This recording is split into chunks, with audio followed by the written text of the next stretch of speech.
ನಮಸ್ತೆ ಎಲ್ಲರಿಗೂ. Travel with Roman Shashi ಚಾನೆಲ್ಗೆ ಸ್ವಾಗತ. ಇತ್ತೀಚಿನ ದಿನಗಳಲ್ಲಿ ಕೈಲಾಸಗಿರಿ ಮತ್ತು ಕೈವಾರನೇ ತುಂಬಾ ಫೇಮಸ್ ಆಗ್ತಿದೆ. ಅದೇ ರೀತಿ ನಮ್ಮ ಕೈಲಾಸಗಿರಿ ಎಲ್ಲಿದೆ ಅಂದರೆ ಬೆಂಗಳೂರಿಂದ ಪಬ್ಲಿಕ್ ಟ್ರಾನ್ಸ್ಪೋರ್ಟ್ ಯೂಸ್ ಮಾಡಿಕೊಂಡು ಒನ್ ಡೇಯಲ್ಲಿ ಕವರ್ ಮಾಡೋದು ಹೆಂಗೆ ಅಂತ ಹೇಳ್ಕೊಡ್ತೀನಿ ಬನ್ನಿ. ಬಟ್ ಅದೇ ರೀತಿ ಬಸ್ಸಲ್ಲಿ ಯಾವ ರೀತಿ ಅಂತ ಕೂಡ ತಿಳಿಸ್ಕೊಡ್ತೀನಿ. ಅದ್ರ ಜೊತೆಗೆ ಈ ಒನ್ ಡೇ ಟ್ರಿಪ್ಗೆ ಬಜೆಟ್ ಎಷ್ಟಾಗುತ್ತೆ ಅಂತ ಫುಲ್ ಡೀಟೇಲ್ಸ್ ಆಗಿ ನಾನು ನಿಮಗೆ ತಿಳಿಸ್ಕೊಡ್ತೀನಿ. ಈ ವಿಡಿಯೋನ ಸ್ಟಾರ್ಟ್ ಮಾಡೋಕ್ಕಿಂತ ಮುಂಚೆ ನಮ್ಮ ಚಾನೆಲ್ಗೆ ಯಾರೆಲ್ಲ ಸಬ್ಸ್ಕ್ರೈಬ್ ಮಾಡೋದನ್ನು ಮರಿಬೇಡಿ. ಇದು ನಮ್ಮ ಚಾನೆಲಲ್ಲಿ ಮೊದಲನೇ ವಿಡಿಯೋ ಆದ್ದರಿಂದ ನಮಗೆ ನಿಮ್ಮ ಸಪೋರ್ಟ್ ಇರುತ್ತೆ ಅಂತ ನಾನು ಭಾವಿಸ್ತಿದ್ದೇನೆ.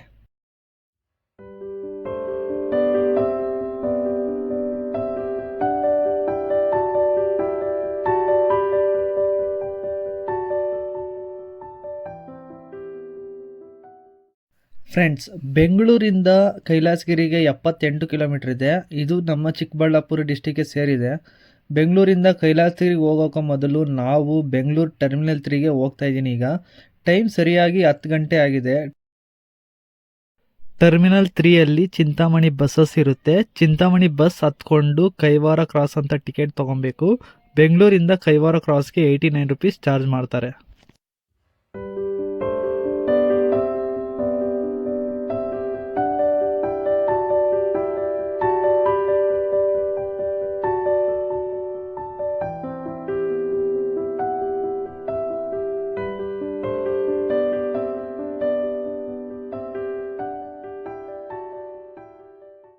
ಫ್ರೆಂಡ್ಸ್, ನಾವು ಈಗ ಕೈವಾರದಲ್ಲಿ ನೋಡಬೇಕಾಗಿರೋ ಪ್ಲೇಸಸ್ ಯಾವ್ದ್ಯಾವುದು ಅಂದರೆ ಶ್ರೀ ಕೈವಾರ ಯೋಗಿ ನಾರಾಯಣ ಮಠ, ಶ್ರೀ ಅಮರನಾರಾಯಣ ಸ್ವಾಮಿ ಟೆಂಪಲ್, ಶ್ರೀ ಭೀಮಲಿಂಗೇಶ್ವರ ಸ್ವಾಮಿ ಟೆಂಪಲ್, ತಾತಯ್ಯ ಕೇವ್, ಕೈಲಾಸಗಿರಿ. ಇಷ್ಟು ಪ್ಲೇಸ್ನ ನಾವು ಒನ್ ಡೇಗೆ ಕವರ್ ಮಾಡೋದು ಹೆಂಗೆ ಅಂತ ನಿಮಗೆ ತಿಳಿಸ್ಕೊಡ್ತೀನಿ ಬನ್ನಿ.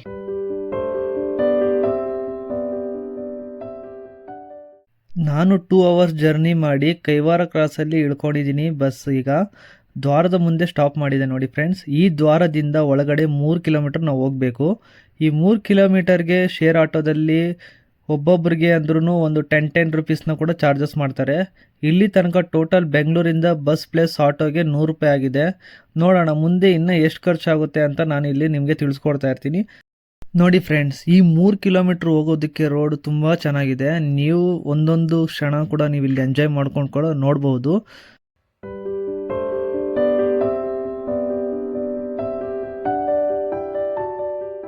ನೋಡಿ ಫ್ರೆಂಡ್ಸ್, ಈಗ ಆಟೋ ನಮ್ಮನ್ನ ಕರೆಕ್ಟಾಗಿ ಫಸ್ಟ್ ಪ್ಲೇಸ್ ಹತ್ರ ಸ್ಟಾಪ್ ಮಾಡಿದ್ದಾರೆ. ನೋಡಿ ಫ್ರೆಂಡ್ಸ್, ಇದೇ ಶ್ರೀ ಕೈವಾರ ಯೋಗಿ ನಾರಾಯಣ ಮಠ. ಈ ಮಠವು 1726ರಲ್ಲಿ ಕೈವಾರದಲ್ಲಿ ಇವರು ಜನಿಸುತ್ತಾರೆ. ಇವರು ಶ್ರೀ ಯೋಗಿ ನಾರಾಯಣಗಿರಿ ಅಂತ ಕೂಡ ಇಲ್ಲಿ ಇವರು ಸಮರ್ಪಿಸಲಾಗಿದೆ ಅವರನ್ನು. ಇಲ್ಲಿನ ಜನರು ಪ್ರೀತಿಯಿಂದ ಕೈವಾರ ನಾರಾಯಣ ತಾತ ಅಂತ ಕೂಡ ಕರೀತಾರೆ, ಇಲ್ಲಾಂದರೆ ತಾತಗಾರು ಅಂತ ಕೂಡ ಇಲ್ಲಿ ಕರೀತಾರೆ ತೆಲುಗುವಲ್ಲಿ. ಅವರು ಸಮಾಜದಲ್ಲಿ ಏನೇನೆಲ್ಲ ಮಾಡಿದ್ದಾರೆ ಅಂದರೆ ಜಾತಿ ಭೇದ ಭಾವವನ್ನು ತೊಡೆದು ಹಾಕಲು ಅವರು ಮಠದಲ್ಲಿ ಇಲ್ಲಿ ಶ್ರಮಿಸಿದರು. ಇವರು ಜೀವ ಸಮಾಧಿ ಇಲ್ಲೇ ಈ ಮಠದಲ್ಲೇ ಇದೆ. ನಡೀರಿ ಫ್ರೆಂಡ್ಸ್, ಹೋಗೋಣ ಒಳಗಡೆ. ಅವರ ಸಮಾಧಿ ಆ ಥರ ಯಾವ ಥರ ಮಠ ಇದೆಲ್ಲ ಇದೆ ನೋಡಿಕೊಂಡು ಬರೋಣ.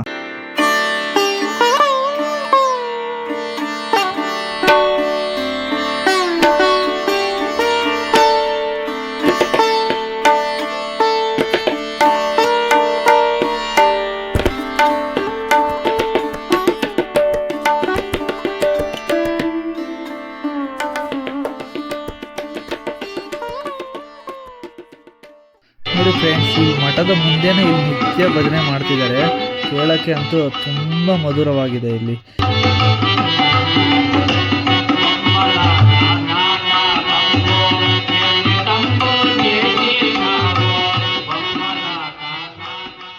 ಈ ದೇವಾಲಯದ ಆವರಣದಲ್ಲಿ ನಾವು ಧ್ಯಾನ ಮಂದಿರವನ್ನು ಸಹ ಇಲ್ಲಿ ನೋಡ್ತಾ ಇದ್ದೀವಿ. ಈ ಮಠದ ಪಕ್ಕದಲ್ಲಿ ಅನ್ನದಾಸೋಹ ಭವನ ಕೂಡ ಇಲ್ಲಿದೆ. ಮಧ್ಯಾಹ್ನ ಮತ್ತು ನೈಟ್ ಊಟದ ವ್ಯವಸ್ಥೆ ಕೂಡ ಇಲ್ಲಿರುತ್ತೆ. ಟೈಮಿಂಗ್ಸ್ ಯಾವ ಥರ ಬರುತ್ತೆ ಅಂದರೆ ಮಧ್ಯಾಹ್ನ 12:30ಯಿಂದ 2:30 ತನಕ ಇಲ್ಲಿ ಊಟದ ವ್ಯವಸ್ಥೆ ಇರುತ್ತೆ. ಮತ್ತು ರಾತ್ರಿ 7:30ಯಿಂದ 8:30 ತನಕ ಇಲ್ಲಿ ಡೈಲಿ ಇಲ್ಲಿ ಅನ್ನದಾಸೋಹ ಕೂಡ ಇಲ್ಲಿ ಸೇವಾರ್ಪಣೆ ಕೂಡ ಮಾಡಲಾಗುತ್ತೆ ಇವರು.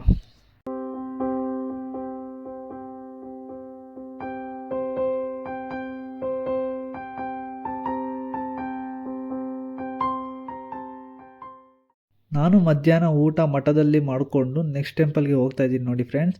ನೆಕ್ಸ್ಟ್ ನಾವು ಅಮರನಾರಾಯಣ ಸ್ವಾಮಿ ಟೆಂಪಲ್ಗೆ ಹೋಗ್ತಾ ಇದ್ದೀನಿ. ಇದು ಬಂದು ಆಟೋದಲ್ಲಿ ನಮ್ಮನ್ನ ಸ್ಟಾಪ್ ಮಾಡಿದ್ರಲ್ಲ, ಅಲ್ಲೇ ಇರೋದು ಈ ಟೆಂಪಲ್ಲು. ನಾನು ಹೋಗ್ಬೇಕಾದ್ರೆ ಬಸ್ ನಿಂತಿತ್ತು. ಇಲ್ಲಿ ವಿಚಾರಿಸಿದಾಗ ಈ ಬಸ್ ಕೋಲಾರಿಂದ ಬಂದಿದೆ ಅಂತ ಹೇಳಿದ್ರು. ನೀವು ಕೋಲಾರಿಂದ ಕೈವಾರಗೆ ಬರಬೇಕಂದ್ರೆ ಬಸ್ ಇದೆ ನೋಡಿ, ಈ ಬಸ್ ನೀವು ಡೈರೆಕ್ಟ್ ಟೆಂಪಲ್ ಹತ್ರನೇ ಬಿಡ್ತಾರೆ. ಕೋಲಾರ ಜನಕ್ಕೆ ತುಂಬಾ ಅನುಕೂಲ ಆಗುತ್ತೆ, ಯೂಸ್ ಮಾಡ್ಕೊಳ್ಳಿ. ಒಂದು ಸಲ ಆದರೂ ಈ ಕೈವಾರ ಮಠದಲ್ಲಿ ಕೈಲಾಸಗಿರಿಯನ್ನು ವಿಸಿಟ್ ಮಾಡೋದನ್ನು ಮರಿಬೇಡಿ ನೀವು. ನೋಡಿ ಫ್ರೆಂಡ್ಸ್, ಈಗ ನಾನು ಅಮರನಾರಾಯಣ ಸ್ವಾಮಿ ಟೆಂಪಲ್ಗೆ ಬಂದಿದ್ದೀನಿ. ಈ ದೇವಸ್ಥಾನವು ಪ್ರಾಚೀನ ಕಾಲದಲ್ಲಿ ನಿರ್ಮಿಸಲಾಗಿದ್ದು, ಇದನ್ನು ಕೃತಕಾಲದಲ್ಲಿ ಇಂದ್ರನಿಂದ ಸ್ಥಾಪಿಸಲಾಗಿದೆ ಎಂದು ಹೇಳಲಾಗುತ್ತದೆ. ಪ್ರಸ್ತುತ ದೇವಸ್ಥಾನವು ಹೊಯ್ಸಳ ರಾಜ ವಿಷ್ಣುವರ್ಧನ ಆಳ್ವಿಕೆಯ ಕಾಲದಲ್ಲಿ ಪ್ರತಿಷ್ಠಾಪನೆ ಆಗಲಿದೆ ಎಂದು ಇಲ್ಲಿ ಹೇಳಲಾಗುತ್ತದೆ. ಈ ಅಮರನಾರಾಯಣ ದೇವಾಲಯದಲ್ಲಿ ನಾವು ನಾರಾಯಣ ದರ್ಶನವನ್ನು ಪಡೆದುಕೊಂಡು ಅದರ ಜೊತೆ ವೇಣುಗೋಪಾಲ ಸ್ವಾಮಿ ದರ್ಶನ ಪಡೆದು ಪಕ್ಕದಲ್ಲಿ ಕೈವಾರ ತಾತಪ್ಪ ದರ್ಶನ ಪಡ್ಕೊಂಡು ನಾವು ರಾಮ ಲಕ್ಷ್ಮಣ ಸೀತಾ ಪಕ್ಕದಲ್ಲಿ ಆಂಜನೇಯ ಸ್ವಾಮಿಯನ್ನು ಸಹ ನೋಡ್ತೇವೆ. ಹೊಯ್ಸಳ ರಾಜ ವಿಷ್ಣುವರ್ಧನ ಈ ದೇವಾಲಯವನ್ನು ತುಂಬ ಅದ್ಭುತವಾಗಿ ನಿರ್ಮಿಸಿದ್ದಾರೆ. ದೇವಾಲಯದ ಒಳಗಡೆ ಮತ್ತು ಹೊರಗಡೆ ತುಂಬ ಚೆನ್ನಾಗಿದೆ. ಈ ಅಮರನಾರಾಯಣ ಸ್ವಾಮಿ ದೇವಾಲಯದ ಮುಂದೆ ಮತ್ತೊಂದು ದ್ವಾರ ಇದೆ. ಈ ದ್ವಾರ ಪಂಚಪಾಂಡವ ಶಿವಲಿಂಗ ಪೂಜೆ ಮಾಡೋದನ್ನು ನೋಡ್ತೀವಿ.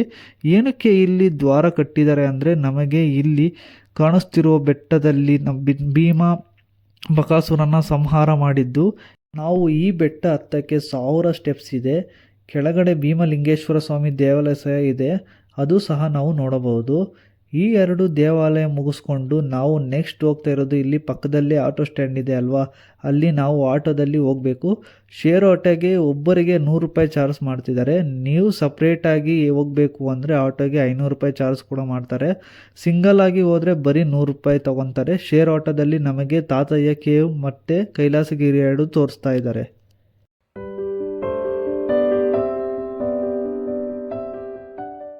ತಾತಯ್ಯ ಗುಹೆ ಮಠದಿಂದ 3 ಕಿಲೋಮೀಟರ್ ಆಗುತ್ತೆ. ಇಲ್ಲಿ ಕೈವಾರ ತಾತಯ್ಯ ಗುಹೆ ಮತ್ತು ಗವಿಶ್ರೀ ಅಮರನಾರಾಯಣ ಸ್ವಾಮಿ ಟೆಂಪಲ್ ಎರಡೂ ಇದೆ. ಆದರೆ ಲಾಸ್ಟ್ ಟೈಮ್ ಹೋದಾಗ ಇಲ್ಲಿ ಗವಿಶ್ರೀ ಅಮರನಾರಾಯಣ ಸ್ವಾಮಿ ದೇವಾಲಯ ಇತ್ತು, ಆದರೆ ಇದು ಈಗ ಜೀರ್ಣೋದ್ಧಾರ ಮಾಡ್ತಿದ್ದಾರೆ. ಆದರೆ ಹೊಯ್ಸಳ ರಾಜ ವಿಷ್ಣುವರ್ಧನವನ್ನು ಈ ಗುಹೆಯನ್ನು ನಿರ್ಮಿಸಿದರು. ಲಾಸ್ಟ್ ಟೈಮ್ ಇದ್ದ ಫೋಟೋ ಮತ್ತು ವಿಡಿಯೋ ಅಪ್ಲೋಡ್ ಮಾಡ್ತೀನಿ ನೋಡಿ. ಇದು ನೋಡಿಕೊಂಡು ಪಕ್ಕದಲ್ಲೇ ಇರುವ ತಾತಯ್ಯ ಗುಹೆಗೆ ಇಲ್ಲಿ ಹೋಗ್ತಿದ್ದೀವಿ. ಒಂದು ಸಣ್ಣ ಬೆಟ್ಟದ ಮೇಲೆ ಗುಹೆ, ಇಲ್ಲಿ 80 ಸ್ಟೆಪ್ಸ್ ಇದೆ ಅಷ್ಟೇ ಟೆಂಪಲ್ ಒಳಗೆ ಹೋಗೋಕ್ಕೆ. ಇದರ ಒಳಗಡೆ ನಾವು ತಾತಯ್ಯ ತಪಸ್ಸು ಮಾಡಿದ್ದು ಗುಹೆ ನೋಡ್ತೀವಿ. ಇಲ್ಲಿಂದ ಸುತ್ತಲೂ ನೋಡೋಕ್ಕೆ ಪ್ರಕೃತಿ ತುಂಬಾ ವಿಸ್ಮಯವಾಗಿದೆ. ಇದು ನೋಡಿಕೊಂಡು ನೆಕ್ಸ್ಟ್ ನಾವು ಹೋಗೋದು ಲಾಸ್ಟ್ ಆ್ಯಂಡ್ ಫೈನಲ್ ಪ್ಲೇಸ್, ಇದು ಕೈಲಾಸಗಿರಿ ಬೆಟ್ಟ. ಈ ಕೈಲಾಸಗಿರಿಗೆ ತಾತಯ್ಯ ಕೇವಿಂದ 7 ಕಿಲೋಮೀಟರ್ ಆಗುತ್ತೆ. ಆದರೆ ರೋಡ್ ಸ್ವಲ್ಪ ಚೆನ್ನಾಗಿಲ್ಲ, ಸ್ವಲ್ಪ ಹುಷಾರಾಗಿ ನೀವು ಗಾಡಿಯನ್ನು ಓಡಿಸ್ಕೊಂಡು ಹೋಗಿ, ಇಲ್ಲ ಬಸ್ಸಲ್ಲಿ ಹೋಗಿದ್ರೆ ಆರಾಮಾಗಿ ಹೋಗ್ಬೋದು ನೀವು.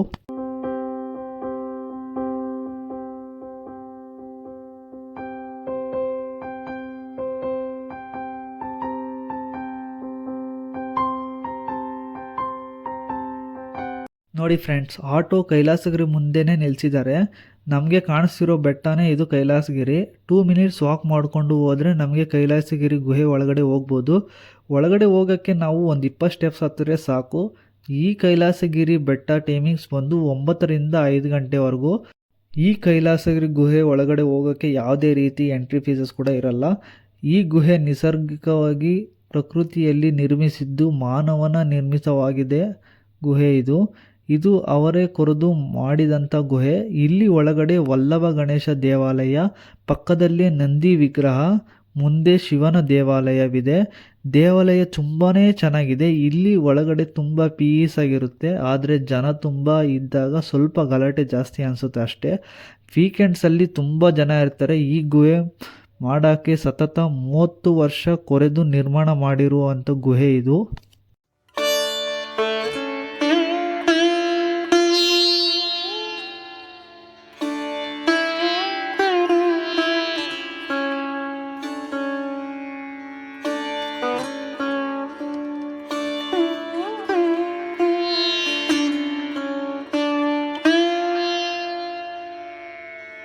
ನೋಡಿ ಫ್ರೆಂಡ್ಸ್, ಈ ಕೈಲಾಸಗಿರಿನ ನೋಡಿಕೊಂಡು ಆಚೆ ಬಂದಮೇಲೆ ಇಲ್ಲಿ ಎಂಟ್ರಿಯಲ್ಲಿ ಅಂಬುಜ ದುರ್ಗ ಅಂತ ಆಂಜನೇಯ ದೇವಾಲಯವಿದೆ. ಅದು ತುಂಬಾ ಚೆನ್ನಾಗಿದೆ. ಅದಕ್ಕೆ ಟ್ರೆಕ್ಕಿಂಗ್ ಮಾಡ್ಕೊಂಡು ಹೋಗೋದಾದರೆ ನೀವು 3 ಕಿಲೋಮೀಟರ್ ನಡಿಬೇಕಾಗುತ್ತೆ. ಅಲ್ಲಿಗೆ ಹೋಗೋಕ್ಕೆ ಜೀಪ್ ವ್ಯವಸ್ಥೆ ಕೂಡ ಇದೆ. ಅದಕ್ಕೆ ಸಪ್ರೇಟ್ ಚಾರ್ಜ್ ಮಾಡಬೇಕು. ಇನ್ ಕೇಸ್ ಓನ್ ವೆಹಿಕಲಲ್ಲಿ ಏನಾರ ಬಂದರೆ ನೀವು ಡೈರೆಕ್ಟಾಗಿ ಹೋಗ್ಬೋದು. ತುಂಬ ಚೆನ್ನಾಗಿದೆ. ಈ ಕೈಲಾಸಗಿರಿ ನೋಡಿಕೊಂಡು ಪಾರ್ಕಿಂಗ್ ಏರಿಯಾ ಹತ್ರ ಬಂದರೆ ಅಲ್ಲಿ ಅನ್ನ ದಾಸೋಹ ಭವನ ಇರುತ್ತದೆ ಅಂತ ಅಲ್ಲಿ ಬೋರ್ಡ್ ಹಾಕಿರ್ತಾರೆ, ನೋಡ್ಕೊಳ್ಳಿ. ಒಳಗಡೆ ಹೋದರೆ ನಿಮಗೆ ಹಾಲ್ ಸಿಗುತ್ತೆ. ಮಧ್ಯಾಹ್ನ 12:30ರಿಂದ 3:30 ತನಕ ಇಲ್ಲಿ ಊಟ ಸಿಗುತ್ತೆ. ಈ ಸರ್ವಿಸ್ ಡೈಲಿ ನಿಮಗೆ ಇರುತ್ತೆ. ಫ್ರೆಂಡ್ಸ್, ಇಲ್ಲಿರುವ ಎಲ್ಲ ಪ್ಲೇಸ್ನ ನೋಡ್ಕೊಂಡು ಹೋಗೋ ಅಷ್ಟರಲ್ಲಿ 6 ಆಗಿದೆ. ಆಟೋ ನಮ್ಮನ್ನು ಯೋಗಿ ನಾರಾಯಣ ಸ್ವಾಮಿ ಮಠದ ಹತ್ರ ಕೂಡ ಡ್ರಾಪ್ ಮಾಡಿದ್ದಾರೆ. ಇನ್ ಕೇಸ್ ನೀವು ದ್ವಾರ ಹತ್ರ ಡೈರೆಕ್ಟ್ ಹೋಗಬೇಕು ಅಂದರೆ ಶೇರ್ ಆಟೋದಲ್ಲಿ ಅವ್ರ ಹತ್ರನೇ ಎಕ್ಸ್ಟ್ರಾ ಮಾತಾಡ್ಕೊಬೇಕು. ಇನ್ ಕೇಸ್ ನೀವು ಸಿಂಗಲ್ಲಾಗಿ ಬಂದಿದ್ದರೆ ತುಂಬ ಕಾಸ್ಟ್ ಹೇಳ್ತಾರೆ. ಅಂದರೆ ನೀವು ಶೇರ್ ಆಟೋಗೆ ನಿಮಗೆ ನಾರಾಯಣ ಸ್ವಾಮಿ ಮಠ ಹತ್ರ ಮಾರ್ನಿಂಗ್ ಬಂದಿದ್ವಲ್ಲ ಫ್ರೆಂಡ್ಸ್, ಈ ಕಂಪ್ಲೀಟ್ ಟ್ರಿಪ್ಗೆ ನನಗೊಬ್ಬನಿಗೆ ಖರ್ಚಾಗಿರೋದು ಬರೀ 300 ರೂಪಾಯಿ ಅಷ್ಟೇ. ಒನ್ ಡೇ ತುಂಬಾ ಎಂಜಾಯ್ ಮಾಡಿಕೊಂಡು ಹೊಯ್ಸಳರು ನಿರ್ಮಿಸಿದ ದೇವಾಲಯವನ್ನು ನೋಡಿಕೊಂಡು ಕೈಲಾಸಗಿರಿ ಗುಹೆ ಸಹ ನೋಡಿಕೊಂಡು ನಾವು ಈಗ ರಿಟರ್ನ್ ಹೋಗ್ತಾ ಇದ್ದೀನಿ. ನೀವು ಈ ಕೈಲಾಸಗಿರಿ ಪ್ಲ್ಯಾನ್ ಮಾಡೋ ಹಾಗಿದ್ದರೆ ಈ ಎಲ್ಲ ಪ್ಲೇಸಸ್ನ ಕವರ್ ಮಾಡ್ಕೊಂಡು ಹೋಗಿ. ಈ ವಿಡಿಯೋ ನಿಮಗೆ ಇಷ್ಟ ಆಯಿತು ಅಂತ ನಾನು ಭಾವಿಸಿದ್ದೇನೆ. ಈ ವಿಡಿಯೋ ಇಷ್ಟ ಆದರೆ ಲೈಕ್ ಮಾಡಿ, ಶೇರ್ ಮಾಡಿ, ಕಮೆಂಟ್ಸ್ ಮಾಡಿ. ಹಂಗೆ ನೀವು ನಮ್ಮ ಚಾನಲ್ನ ಸಬ್ಸ್ಕ್ರೈಬ್ ಮಾಡ್ಕೊಳ್ಳೋದನ್ನ ಮರೆಯಬೇಡಿ. ನಿಮ್ಗೆ ಏನೇ ಡೌಟ್ಸ್ ಬಂದರೂ ನಮ್ಮ ಕಮೆಂಟ್ಸ್ ಮುಖಾಂತರ ನೀವು ಕೇಳ್ಬೋದು. ಇಲ್ಲಿ ಇನ್ಸ್ಟಾ ID ಸಹ ಕೂಡ ಹಾಕಿರ್ತೀನಿ, ಅದರಲ್ಲೂ ಸಹ ನೀವು ಕೇಳಬಹುದು. ಧನ್ಯವಾದಗಳು ಫ್ರೆಂಡ್ಸ್, ನಿಮಗೆ ಶುಭವಾಗಲಿ.